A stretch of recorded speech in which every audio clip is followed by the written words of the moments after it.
Good afternoon, everyone, and welcome to this dynamic panel discussion on diversity and inclusion leading the cultural transformation.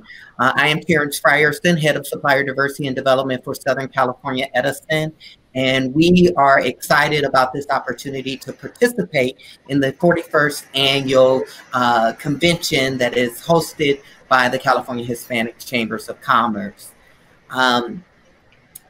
I'm thrilled to just really have a dynamic discussion today with some thought leaders from the LGBT and the Latino community. And so before we get started into this conversation, I want to just announce to everyone that as we go through this discussion, please feel free to enter into the chat box any questions that you may have for the panel or myself. What we will ask you to do is, as you are putting your questions, if there's a specific question that you have for a panelist, please enter their name.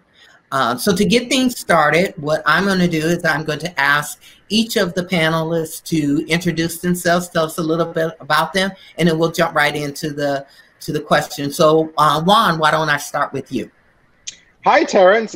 Again, my name is Juan Novella, Vice President for the Sacramento Hispanic Chamber of Commerce and former Senior Vice President for the California Hispanic Chambers of Commerce, and the founding staffer for the LGBT Business Initiative that organized this session. Together with the immediate past president, who I know you know, Mr. Frank Montes, and our friend Mario Trujillo from the city of Downey, we created this initiative immediately after the Pulse massacre of 2016. So it's great to now have this panel be part of that convention. And I thank you and Southern California Edison for your continuous leadership and commitment to the CHEC and to its membership. Thank you, Juan. We appreciate that. And Danny, I will go to you next. Hi, everybody. My name is Danny Solorio, and I'm the founder of Compton Health Bar. It is a health and wellness store in the city of Compton. I'm originally from Michoacan, Mexico, and I grew up in Linwood right next door, and kind of seeing the lack of healthy options is what motivated me to do this. I'm an herbalist by trade. That's what I do, and that's what I do here in the community. And I'm just so excited to be part of this discussion, and thank you guys so much for including me in this. Thank you, Danny, and we are excited to have you as part of the discussion. And I'm all about the healthy living, so I'll be connecting with you offline. Thank you. And Fernando, last but not least. Hi, Terrence. Good morning, and thank you, everybody, for participating this afternoon. Fernando Vasquez. I'm the president and CEO of the Prima Development Group. We're a conglomerate made up of 5 different companies, one being our affordable housing arm. We do affordable housing for underserved communities.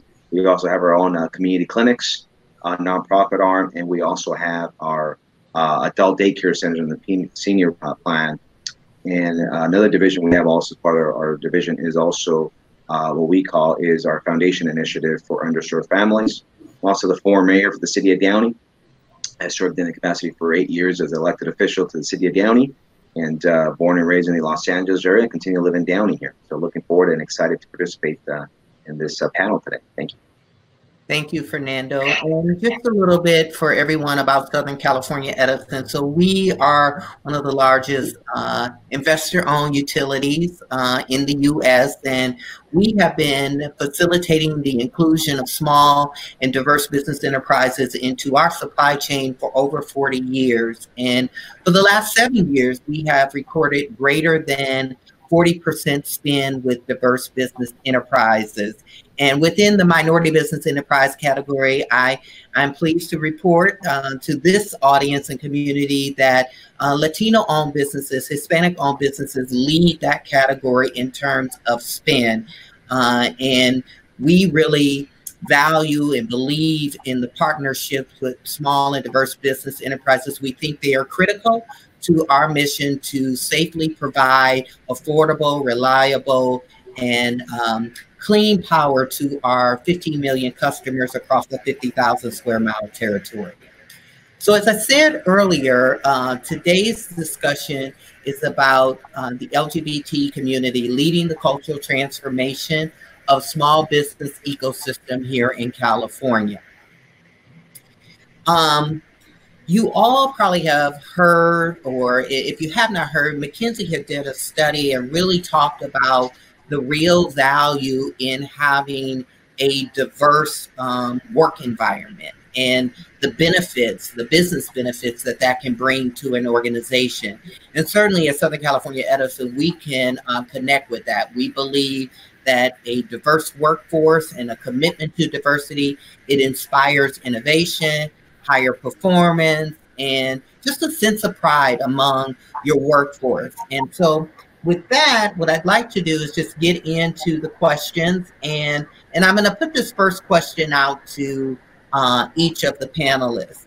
So what does diversity and inclusion mean today? What does it mean to you, to your company, or your community? And Danny, why don't we start with you? Thank you. Well, I think these days it means first and foremost visibility.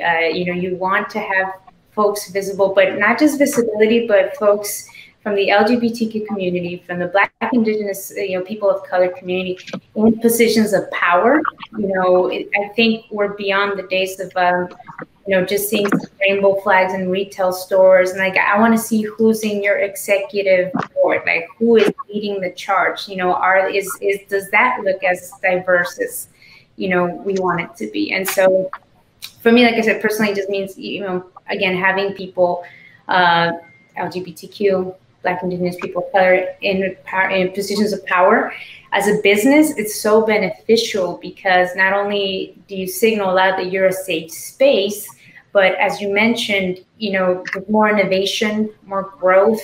There's more just that community feel, and you're able to build a larger community as a result too. That doesn't just promote safety, but also that inclusivity. And in the community, I've seen it. The more diverse we make our businesses and our business leadership, it makes an impact in just how much you're able to grow, and who's going to be part of this growth, and the impact is incredible. But I think going back, just it's visibility, and that visibility I think starts at the very top, like who is in these positions of power, and are there enough people in these positions of power, and if there aren't, let's get us there.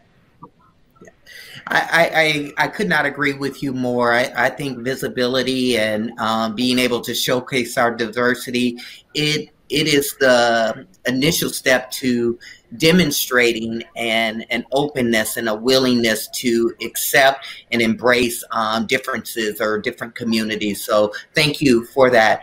Juan, why don't we go to you? I'm going to put it in really simple terms. To me, it means that I can be me.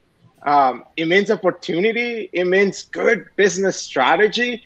And for the Sacramento Hispanic Chamber of Commerce, it means that there's a key opportunity for culture transformation towards achieving an economic equality and prosperity, not only for Latinos in Sacramento, but for everybody in Sacramento. I think we really need to change the mentality that we cannot go at things alone, but rather try to build everybody up and do it together. I love that, Juan. When you said that you can be you, yes. There is definitely a lot of power in being authentically you and being comfortable to show up as your, again, your true authentic self. So really appreciate you sharing that. Fernando. Terrence, well, that question comes up often. I think you're seeing it more so in California right now, in terms of diversity and boards and inclusion. I can tell you from example, when I got elected to City Hall in Downey, I walked around and my first observation was that 7 out of the 8 department heads were white male. And that really stood out to me. I said, how can a city that's 75% Latino lack this much diversity? So I went in and sought out a city manager that understood the importance of cultural and linguistic diversity. And so 4 years later, 7 out of the 8 department heads were non-white male. we had African American, we had Asian, we had Middle Eastern, we had woman, we even had an LGBT leader as part of the department. So it really starts at the top, you know, is who is going to embrace diversity. And I see it as the more exchange of ideas and different perspectives and viewpoints you have at the table making the decision, the larger broad audience you're going to be able to cater to. And in business, if you're only targeting one demographic, it is not very sustainable. You're really handcuffing your ability to grow your business. You really need to be able to cater to multiple marketing platforms to be able to grow a sustainable business. I absolutely agree with that, Fernando. You know, we often talk in Southern California Edison about, you know, we're an electric power utility. We serve 15 million customers in one of the most diverse regions in the country.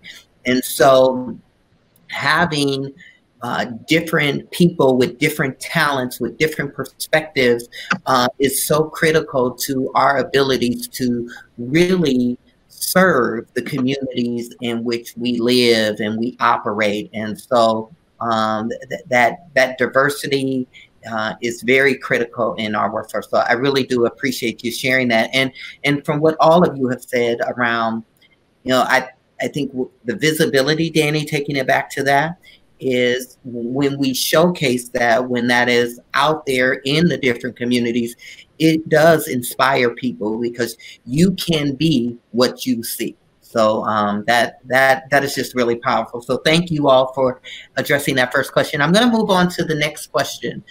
What are some obstacles your organization faces when developing or adopting inclusive initiatives?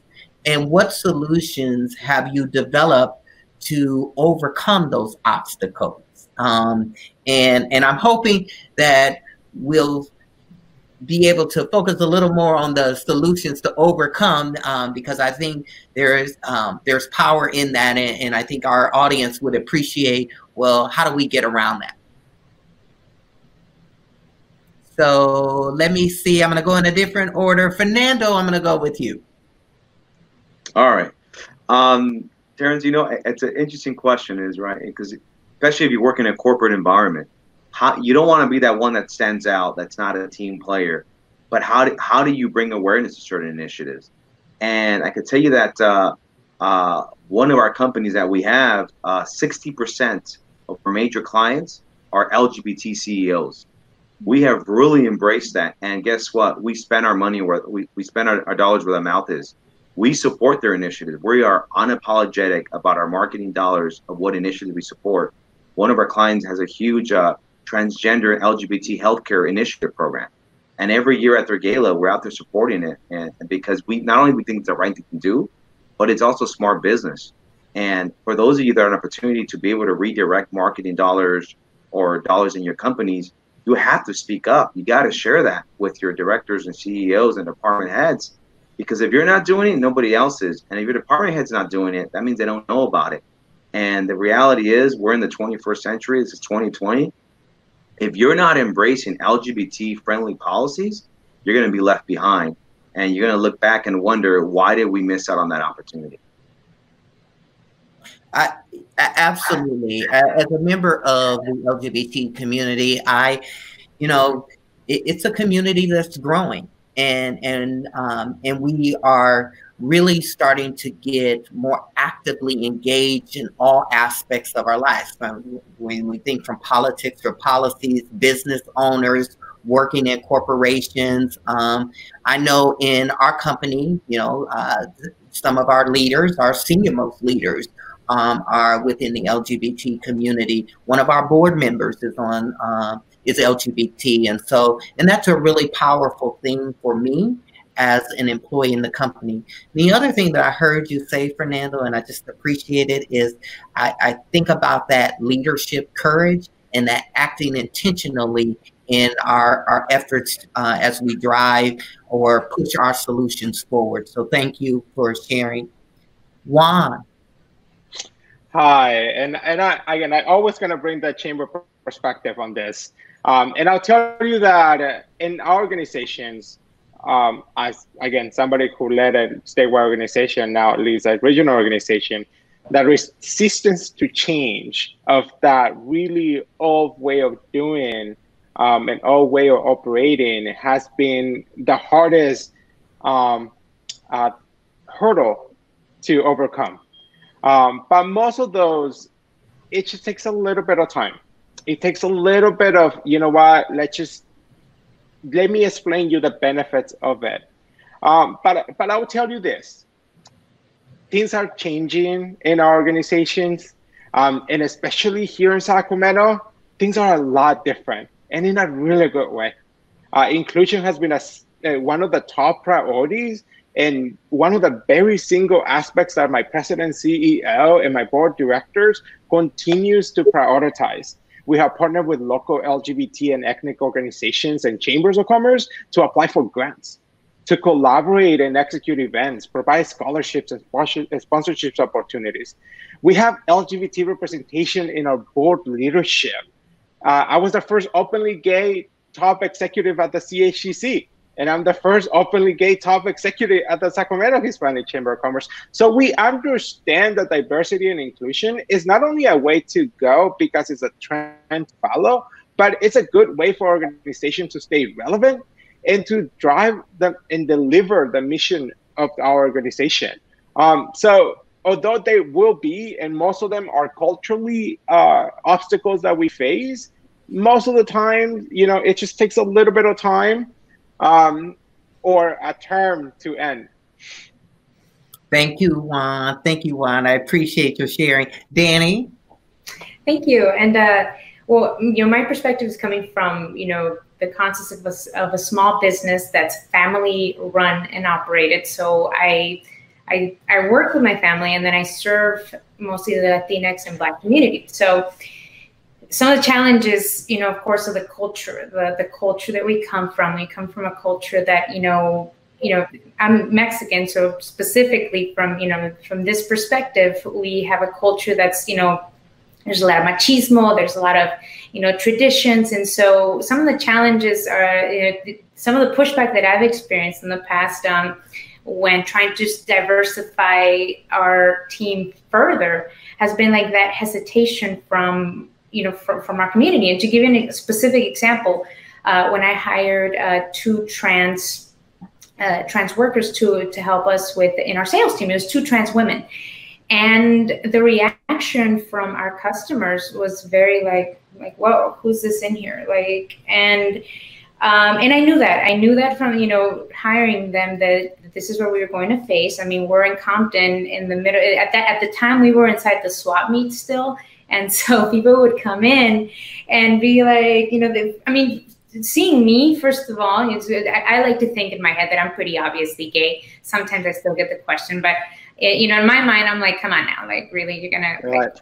but like, come on, like this is pretty obvious here. But I wanted to push it further. I was like, you know, there's these women, first of all, who have the hardest time getting employment anywhere.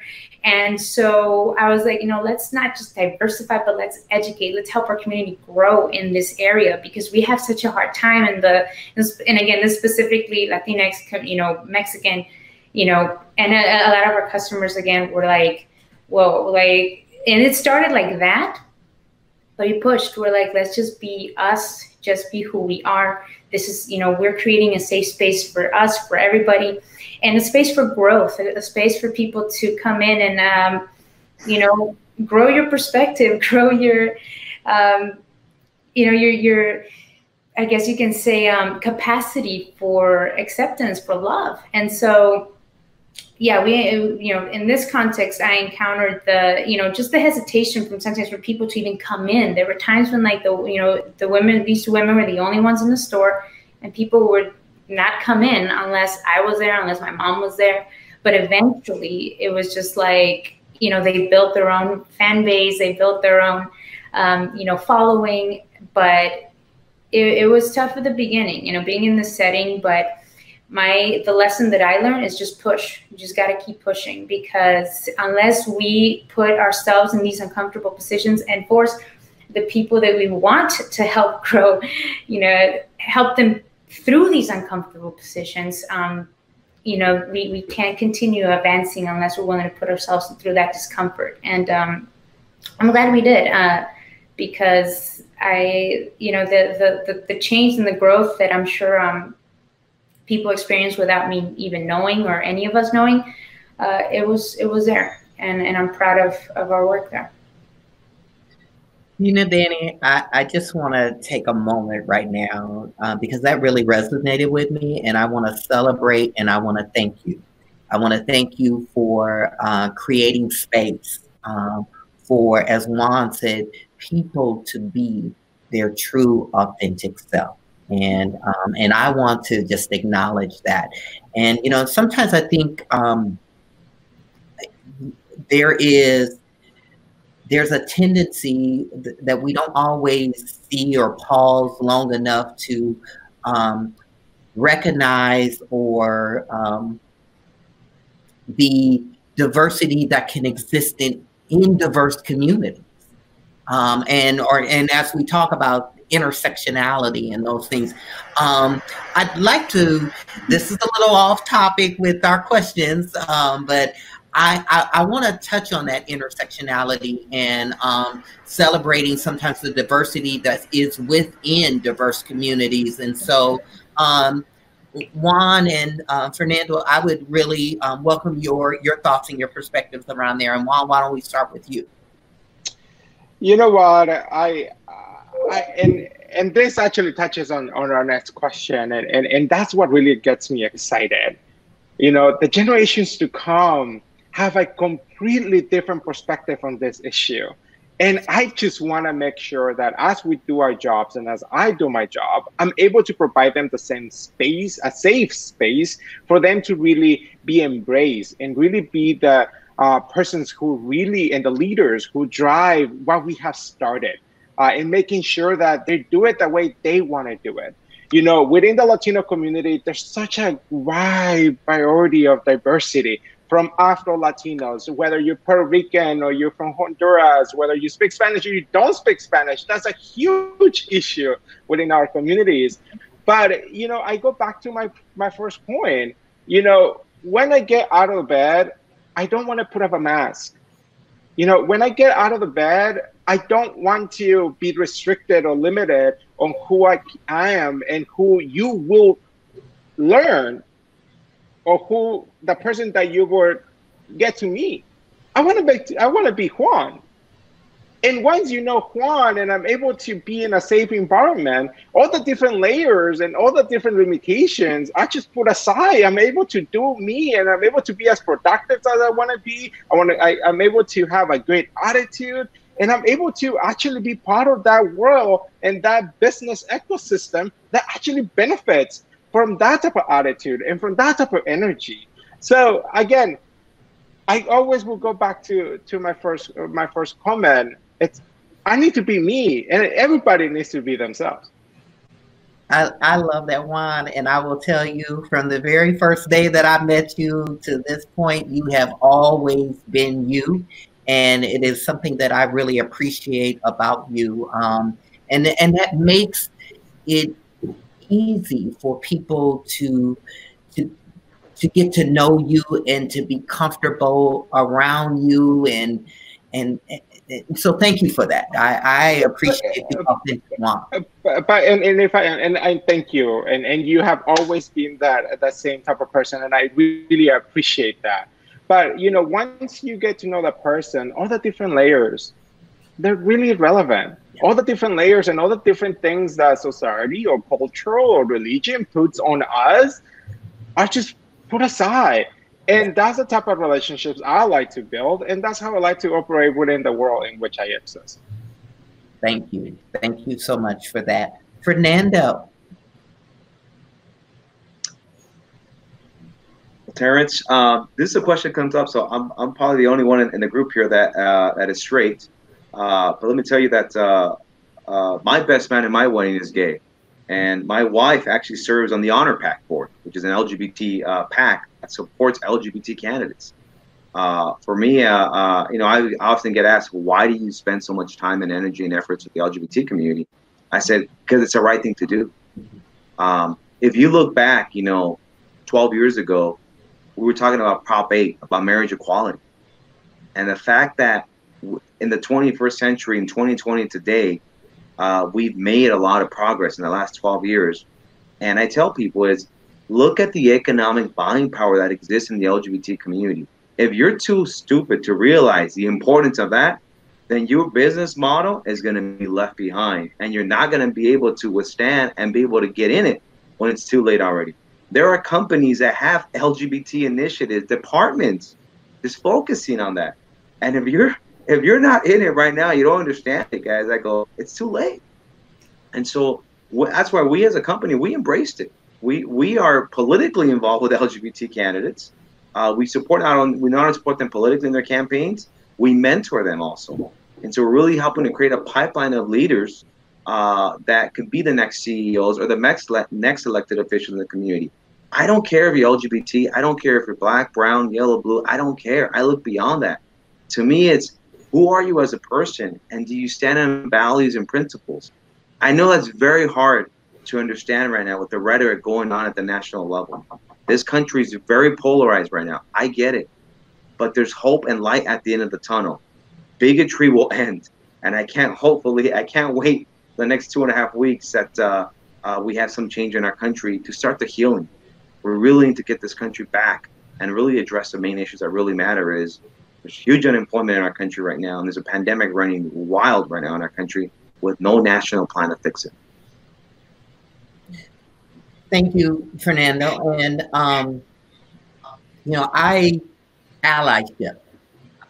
That will be so critical to what you were just talking about as to how we are going to embark upon this journey of healing and really coming together. And we need allies in every aspect. And I also appreciate the point you made around, the different characteristics.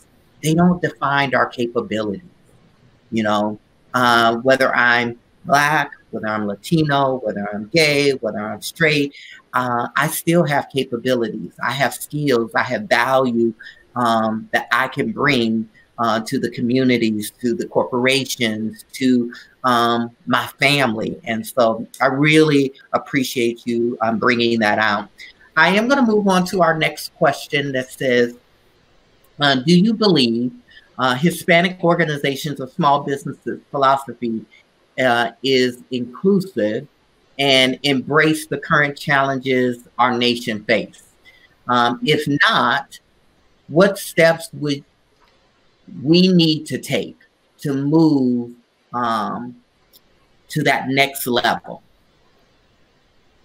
And I'm going to go to you, Juan. I think we're getting there. A few years ago, I would have never thought that, one, I was going to be able to come out of the closet in a statewide convention in Riverside. If you were to tell me or ask me a few years ago whether an LGBT panel will be part of this organization, I would have tell you, yeah, that's not going to fly. One, because I don't know how I'm going to sell it to my board, and I don't know if there's going to be a sponsor to actually support it. But, as with everything, we just need to give it a try. But as we give it that try, we also need to respect differences and individuality and actually give with it. And as I mentioned before, there's the new generations that have different perspectives and does matter, which is great. And again, we need to enable them to become part of our organizations to create those safe environments that will create that positive change in our businesses, in our boardrooms, and in our communities. Everything comes from the top. And to ensure, as Danny said before, we need to make sure to get there. And it's going to take time, but we'll get there. Danny, that's a good segue to you. Thank you.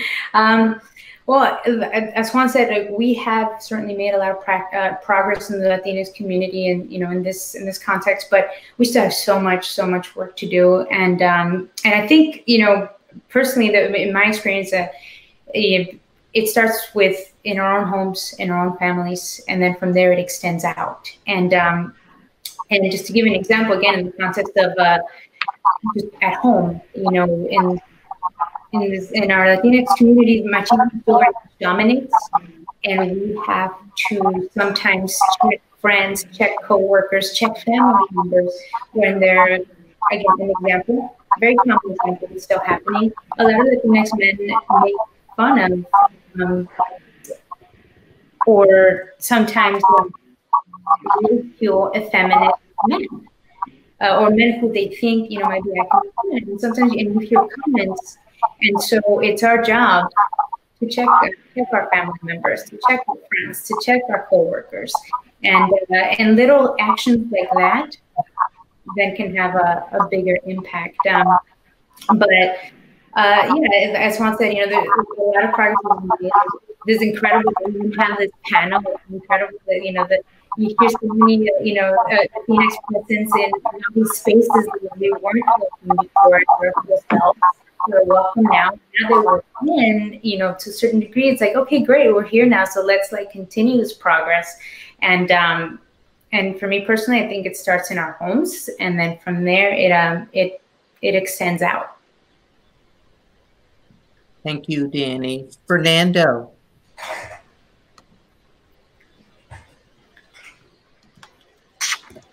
Okay. We've made a lot of progress. Absolutely, we made progress. But we can't stop the momentum now. We need to be able to be having these conversations, these panels, to really be sharing it with people out there. I take a lot of lessons. One of the boards I'm involved in is APAC, and I look at what our Jewish brothers and sisters have done. The importance of economic prosperity and what they do. For every dollar that comes in, it gets recycled 11 times before it leaves the community. We have to be taking some lessons learned and be doing some of that too in the LGBT community. Really supporting LGBT businesses, really having that networking with each other to really help us grow to the next level and really be able to educate Washington and corporate America of the importance of the LGBT spending dollars. And that's really when you start talking about the economics, you really bring attention to the issue. And I think that we made a lot of progress in the last 12 years. That doesn't mean we're there yet, and we need to continue having these conversations. Fernando, Juan, Danny, I really appreciate that. And where that leads me to is, in terms of everything I'm hearing, is each one reach one, each one teach one. And there is strength in numbers. And Juan and Danny and Fernando, I could not agree with you more. We will get there. We will get there. And one thing about diverse people, we're resilient. We may get knocked down, we may stumble along the way, but we know how to get up and we know how to move forward. And we've been doing that for years in our struggles to be included and to have equity. So I'm inspired, I'm encouraged about how bright the future is and all the opportunities that are available to us as we continue on this DEI journey. I'm going to move on to the next question, and I'm paying attention to some time because I want to make sure that we can get to our audience questions. So how does, and Danny and Juan, this is going to be directed to you. How does being an openly gay member of the openly gay member of the LGBT community, that didn't even sound right, affect relations with the community and or business partners? Why don't we start with you, Danny? Thank you. Well, I think going back to visibility, I hope that by me just being my most authentic self and presenting in the way that I present, that whether people have come into my store, people that I've helped, people that I've talked to, that they maybe there's a teenager at some point that's was trying to build the courage to come out and walked into the store with with their mom, and like that made a difference for them. I think just being our most authentic selves is helpful in ways that sometimes we don't even know can be helpful, and by being our most authentic selves out in the world, that helps too, because it helps people see the fact that we have to sometimes justify our humanity. It's different story. But, you know, just being out in the world as ourselves shows people like, hey, you know, we're just like, we're humans like anybody else. This is who we are. We're here to, you know, be a helpful part of our communities. And but yeah, I think being our authentic selves is really, you know, living our truth is just so important, because especially being, you know, in whether in the public eye, or, you know, when you're out with a bunch of networking events and such, it's important. It's important to be ourselves so that people see who we are, the lives that we're living, the companies that we're starting, the, you know, what we're doing. And yeah, it's I think it's just helpful overall to be our authentic selves and live our authentic lives, because oftentimes we help more people than we realize just by being ourselves. Absolutely, absolutely. Juan? You know, my grandma, Doña Ricarda in Mexico, that person who actually raised me as a child, always taught me that I needed to treat others like I wanted to be treated. I don't actually know whether or not she ever had the opportunity to hear from me, or in general to realize that I was gay. But that's something that I take to heart. And that's something that I always made a promise to myself to always, you know, put my best foot forward, but to always be unapologetically Juan. Not gay, not Mexican, not have an accent, bunch of other ones, just Juan. And as with everything, there's always times that I had to tone it down, you know, because there are times that we're in a professional setting and we have to be respectful of other people's, you know, beliefs and whatnot. But I think that attitude has allowed me to educate others and to prove that my gender identity does not have a direct correlation with my professionalism, my productivity, and my leadership style. And again, there's a lot of people who have a different perspective out there. And I know that there's a lot of members of the LGBT community that who allow for those differences and those opinions and those voices to really affect their day-to-day life. And with that, there's also other consequences. So I know that I'm really lucky in in a lot of ways. And I know that there's a lot of other people out there that, whether they're living in a closet or they are, you know, not able to be themselves, it's really unfortunate. But again, we're getting there. I got married two years ago to a wonderful husband. We've been together for now 7 years. And the majority of the people that we had in our party that was their first gay wedding. That was their first gay wedding. And they're like, so how you can manage things? And there was a lot of people like, well, I don't know how we're supposed to do this. What are you going to do? Who's going to throw the bouquet and whatnot? And I'm like, there's not going to be any of that. But this is our wedding. We're going to do it our way. Because again, as I do it with myself and my husband, we're apologetically us.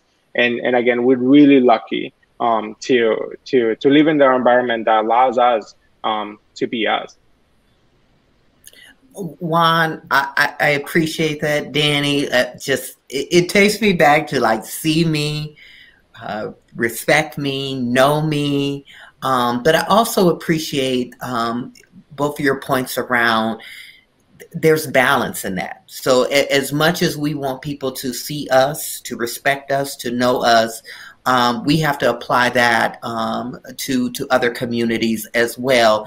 And Fernando, I really want to bring you into this conversation from the ally perspective, and sometimes the courage that I think it takes in being an ally. And I love to hear your thoughts on that. Well, if I could just I could add a anecdotal to what Juan mentioned. When I got married, my best man was gay. And so when we had my bachelor party, half of the crowd was straight, half of the crowd was gay. And we were in Vegas. You can only imagine trying to pull those two crowds together. For the first time, our straight allies were like, how does this work? Why are we going to gender events? I said, we're going to embrace this diversity, we're gonna have an experience of our time. But bringing it back to this, to your question, Terrence, it's I've been I was very fortunate that I grew up, as a Catholic kid, very conservative family from a small little ranch from Mexico, where there was a lot of taboos that went along with it.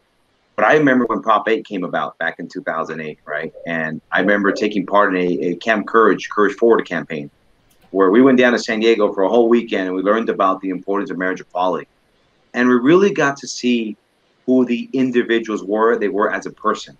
We look beyond whether you're LGBT or not, or whether you're pro or against. It doesn't matter.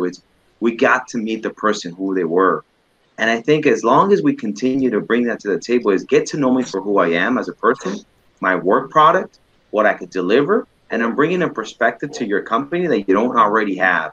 And if you want to be able to cater to the LGBT community, you have to know how to speak to our community. You have to understand what's important to the LGBT community. And that's going to open up a huge demographic. We're in California. We're a little bit fortunate that we're very progressive and we understand these things. But you go to the rest of America, and they are light years behind of what the reality that's going on. In this day and age with internet and technology and everything being available, it is not like it was 20, 30 years ago. We really need to understand as corporate America that the word is out there. And the younger generation communicates so rapidly via social media and with technology that you have to be able to adapt to the new norm that we're about to embark, because you're seeing it right now with COVID.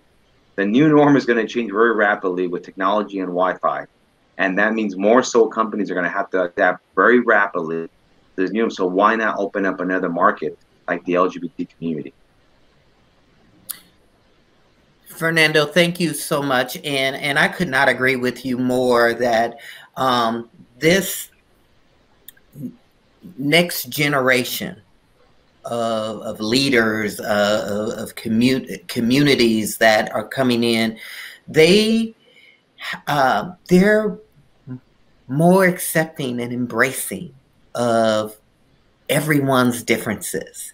And they have very clear expectations around what they want to see from their leaders, what they want to see within their communities, what they want to see from the corporations that they are doing business with.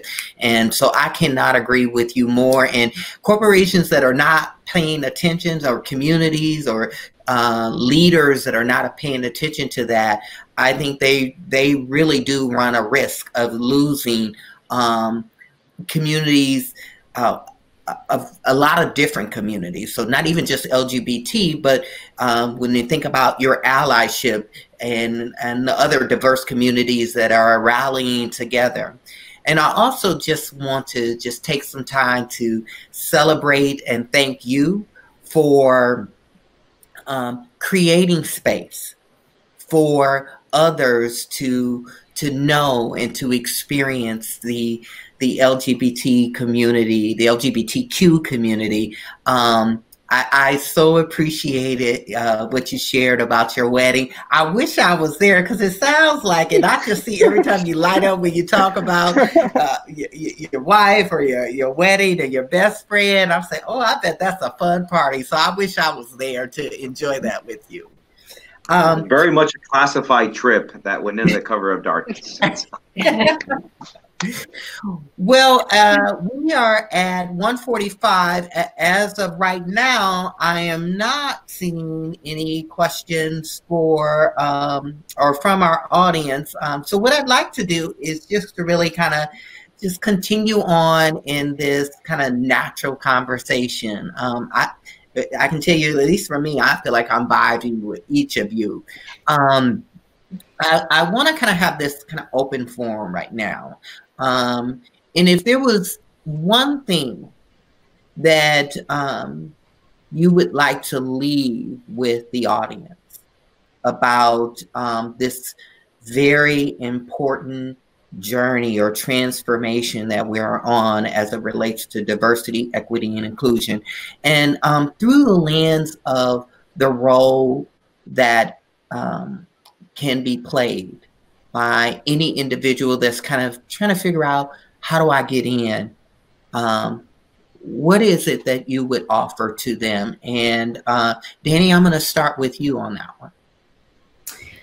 Well, do you mean to get into like a space that might feel exclusive to someone? Like, so when I think about this journey and you know how things are transforming and we have allies, we have people from the LGBT community, we have people from other diverse communities, and if they're looking for a way to engage, to support, to play a part, to have an impact, you know, what would you offer for them if they're thinking about that journey of how to begin it, you know, and what steps can I take?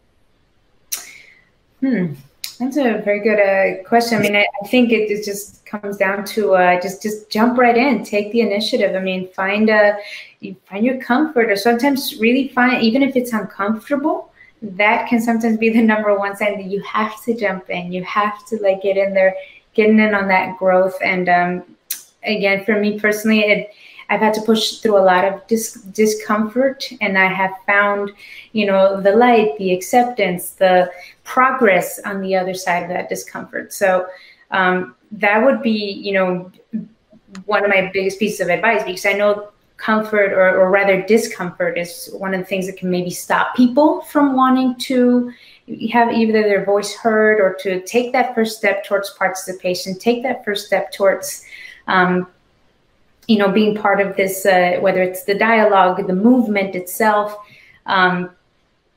push through that discomfort, just get in there, step in, you know, and then if you need support, definitely reach out to people, because that is one thing that sometimes, you know, we forget to do, just to reach out, to just, you know, ask for support, ask for help, but jump in, you know, push through the discomfort, ask for help, and come on in, we'll show you around. I appreciate that. Get comfortable with being uncomfortable. Exactly. I like that. That's what true growth is. And Terrence, and I think that Danny hit it right off the bat. I think that if there's something that LGBT people understand, and we do really, really well, it's just embracing differences and embracing diversity. We're going to judge a little bit, but sometimes it just stays behind, and that's called shade. Yeah. But for the most part, we're just going to welcome you. And if the team and our CEO is listening, maybe this session next time can be a party, can be a reception next year in Palm Springs. Come on, we can do that. But you know, if I could, you know, now get a little bit more serious, is to be strong. You know, because as an LGBT member, as somebody who wants to become an ally, you have to be strong. You have to be open. But you also have to put yourself in the shoes of that LGBT member, or whoever you interact with. You know, to be in the right side of history and write your own history and not allow anybody else, and nobody believes an opinions right for you. That's really important. And that it does get better. Again, 7 years ago, I would have never imagined that I would be an openly gay, married Hispanic chamber executive. Never in my crazy dreams. 5 years ago, I would have never thought that a session like this would be part of this statewide convention. So it does get better. And again, our future generations are transforming our organizations and our communities and our ecosystems in which we live. And that's what drives me and allows me to ignore the negative comments and just focus on living life and moving forward. I think we all place on earth to do that. And if we're not doing that, then we have other issues. Juan, first of all, thank you for the LGBTQ training and letting everybody know what the shade is. And I promise never to throw you any shade. You know, clap back. Yes, we're gonna clap back. I do know that. I'll clap back. And you know, it's something you said, Juan, said to me. It reminded me actually of a conversation that I just had yesterday with a thought leader I was sharing some best practices with. And one of the things that I was telling him as they were embarking upon their supplier diversity, or actually their DEI journey, is to don't forget to pause and take some time to celebrate and acknowledge the accomplishments. And so I appreciate the time that how you just paused and you recognized, and we're celebrating the accomplishments, the progress that we're making. And there is no accomplishment that is too small to celebrate. And because that is truly an indicator of how we're moving in the right direction. So thank you for that.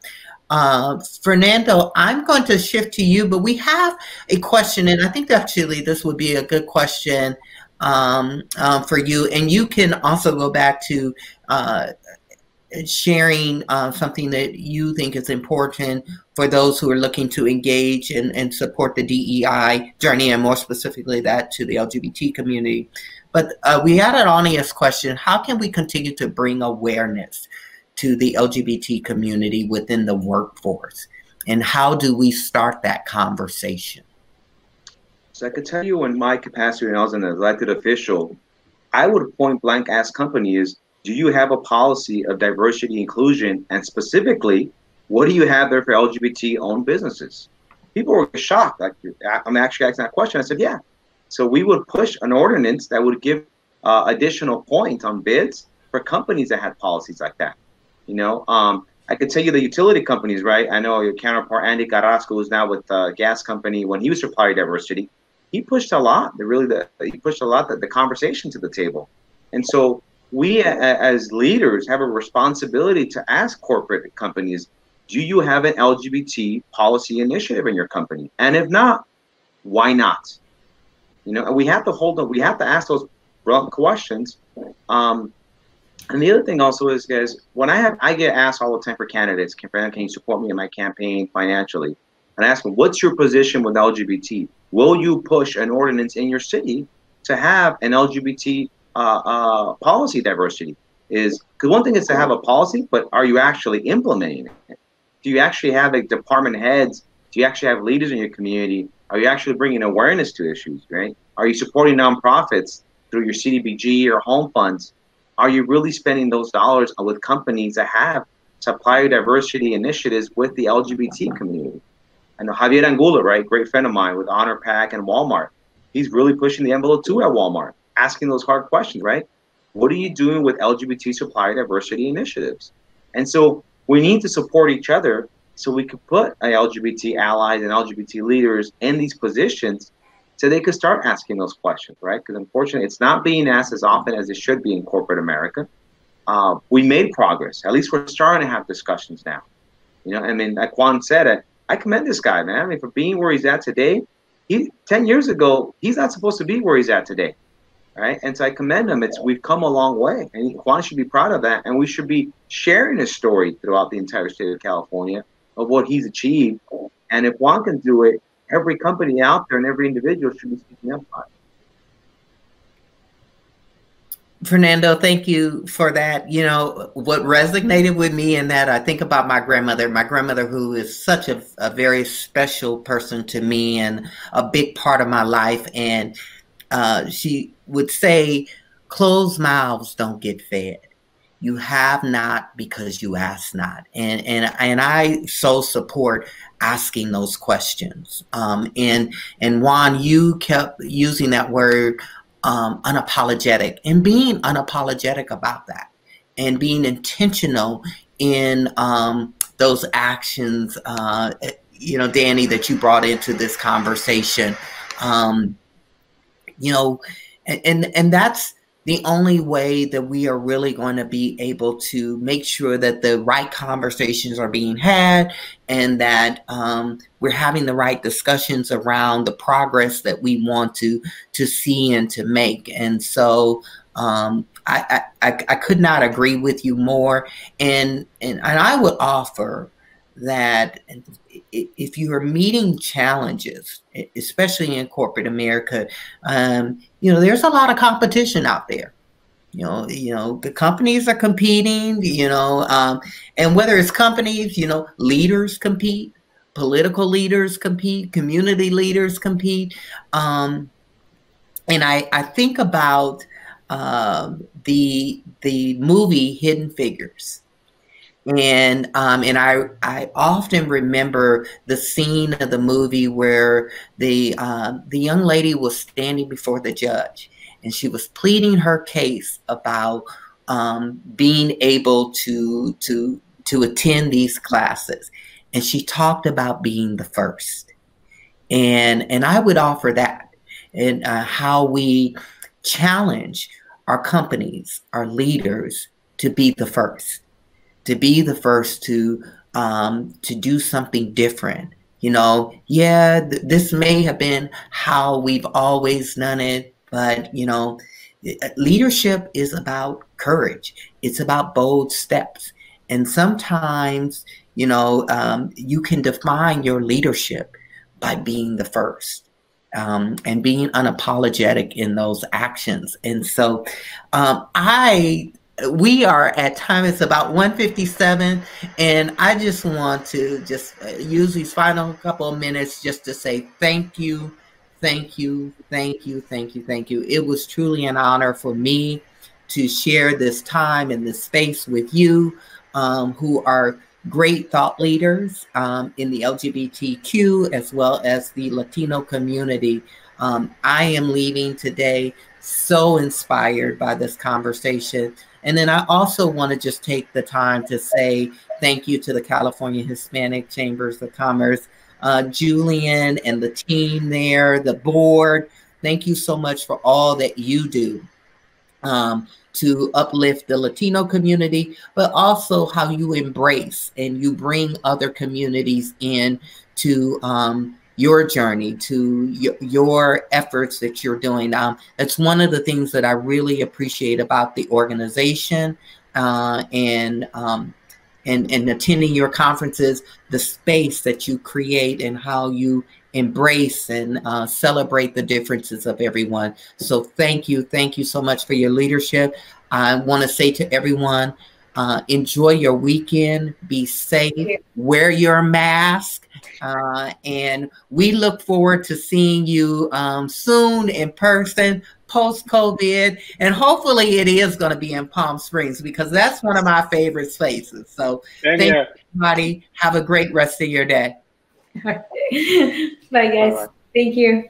Thank you all.